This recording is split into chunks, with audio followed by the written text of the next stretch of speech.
Students, अब हम हाथ रहेंगे वीडियो के साथ चैप्टर 3 एक्सरसाइज 3.3 को सॉल्व कर रहे हैं। पहला क्वेश्चन हम सॉल्व कर चुके हैं। दूसरा क्वेश्चन नंबर 2 को सॉल्व करना है। स्टेटमेंट ये है विद एक्सपेंशन शो होता है, हमें दोनों के इक्वल टू 0 शो करता है। शब्द लगाने विदाउट एक्सपेंशन।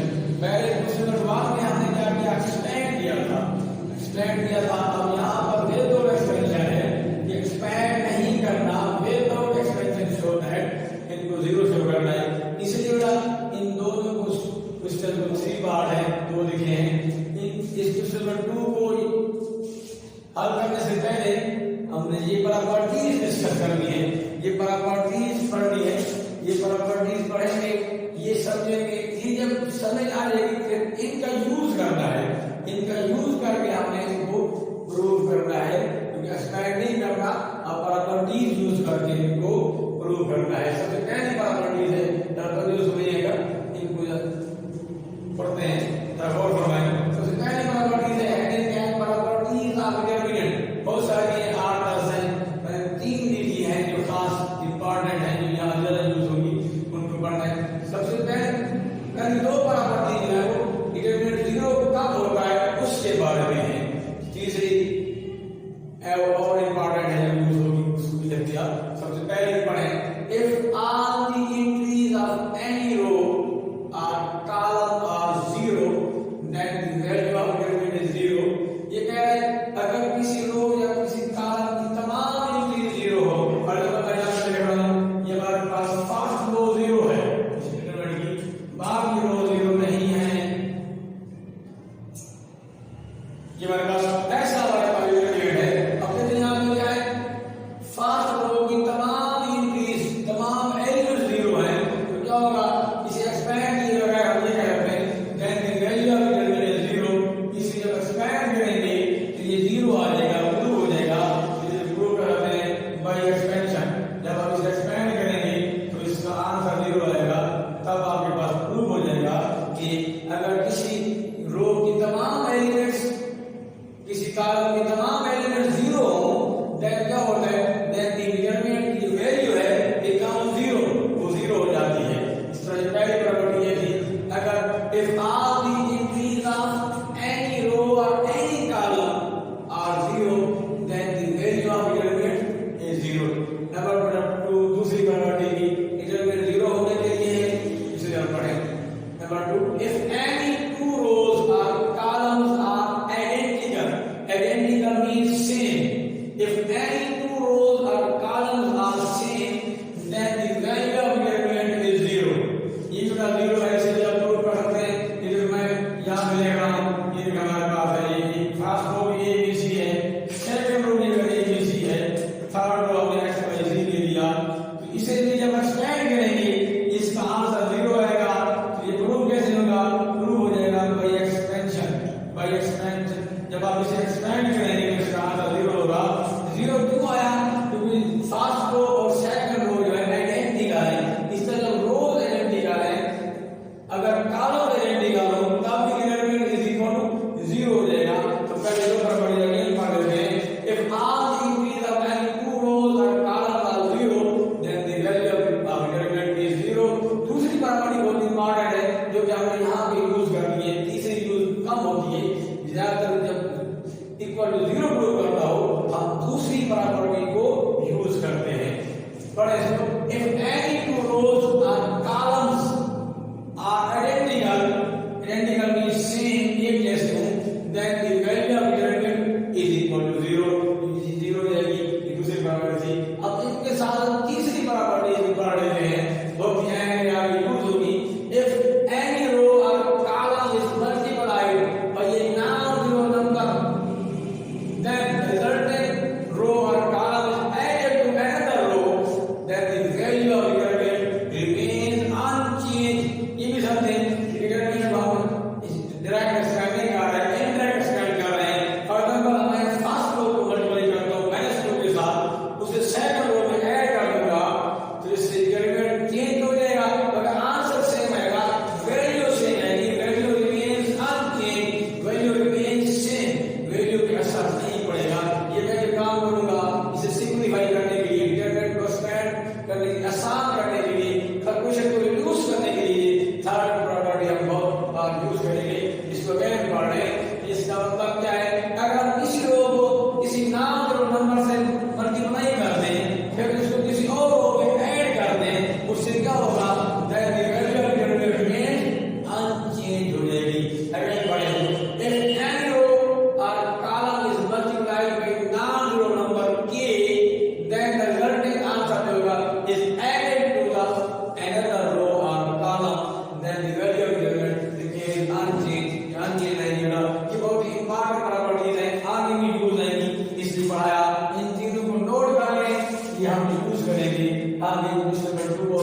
सेकंड कॉलम को C2 से ऐड करते हैं, थर्ड कॉलम C3 से।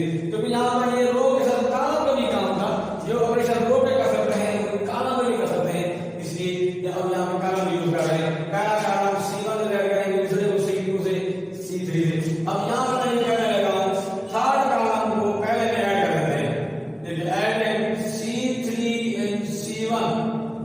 ये समझ लें C3 को मल्टीप्लाई किया 1 के साथ, जो ना जो नंबर में 1 भी शामिल है, C3 को 1 से जब ऐड किया मल्टीप्लाई कर दिया, फिर C1 से जब ऐड कर देंगे तो तीसरी प्रॉपर्टी हिसाब से यूज कर रहे हैं। तो अब इसको हम मैथमेटिकली लिखेंगे कि C1 प्लस C3 का वर्ड में मतलब ये अल्फाज मतलब ये ऐड C3 एंड C1 लिखेंगे ऐसा, C1 प्लस C3 मतलब ये C3 को C1 में ऐड करना है, C1 की प्लेस में ऐड करना है, जहां पे C1 हो गई है। ये देखो अब इसको ये C1 है, ये C3 है, C3 को C1 में ऐड करें, 6 उसके सामने 8 है, ऐड करना है आंसर का काम करें, पहले में दूसरे में 3 प्लस 5 2 प्लस 4 बाकी कैसे लेंगे हम 4 7 4 3 8 5 4। क्या किया हमने C3 को C1 में ऐड कर दिया, ये 8 को 6 में ऐड कर दिया, 5 के सामने 3 था 3 ऐड कर दिया, 4 के सामने 2 था। अब ये देखो ऐड करेंगे, हमारे पास आएगा 6 प्लस 8 14 8 6 7 4 3 8 5 4। जब इनको जीरो करना है बगैर एक्सपेंड किए तो हम प्रॉपर्टी नंबर 2 को यूज करेंगे। हम किसी दो रोज को या किसी दो कॉलम को आइडेंटिकल बनाएंगे, जहां पे हम ये काम कर रहे हैं किसी दो कॉलम को आइडेंटिकल बनाने की कोशिश कर रहे हैं, इसलिए हमने ये ऑप्शन किया ऐड कर दिया। अब ये देखिए पहले में तो 2 कॉलम है, 14 में 2 मौजूद है, 8 में 6 में 2 मौजूद है, इसलिए हम क्या करेंगे हम यहाँ पे 2 कॉमन लेते हैं। देखिए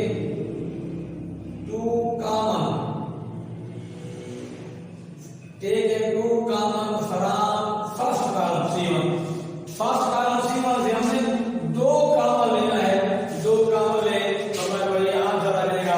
ये 2 जब कॉमन लेंगे ये देखो बाहर मल्टीप्लाई हो रहा है, अंदर डिवाइड हो जाएगा, ये देखो 2 बाहर दे दिया, यहां पे 2 डिवाइड हो जाएगा, 7 14 और 2 7 8 और 2 4 6 और 2 3 बाकी 2 कुछ नहीं किया आपने वैसे रहने दिया।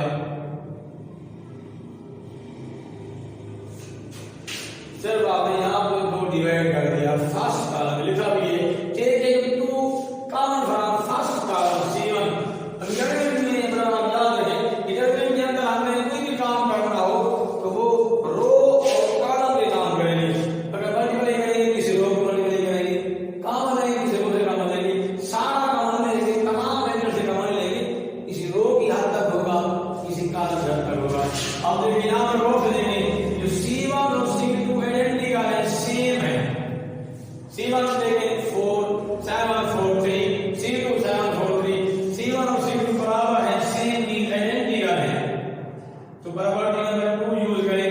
परिवर्तन करें if any two rows or any two columns are identical then the value of diagonal becomes equal to 0। अब देखिए यहां से 0 हो जाएगी, वैल्यू 2 into 0 सारा 0 हो जाएगा, तो 0 ही आपकी राइट हैंड साइड है। तो पहला पार्ट आपका प्रूव हो गया। दूसरा अब दूसरे पार्ट को प्रूव करते हैं, दूसरे पार्ट को प्रूव करते हैं इस वजह से स्टूडेंट C1 दूसरा पार्ट आप सोल्व करेंगे। दूसरा पार्ट आपका असाइनमेंट है, दूसरे पार्ट को बिल्कुल पहले ही जो आपने यहाँ पे करना है, मैं चाहे आपको हेल्प दे देता हूँ तो ये आप नेक्स्ट वीडियो में करेंगे। अगर आपसे नहीं होगा तो तब तक याद दीजिए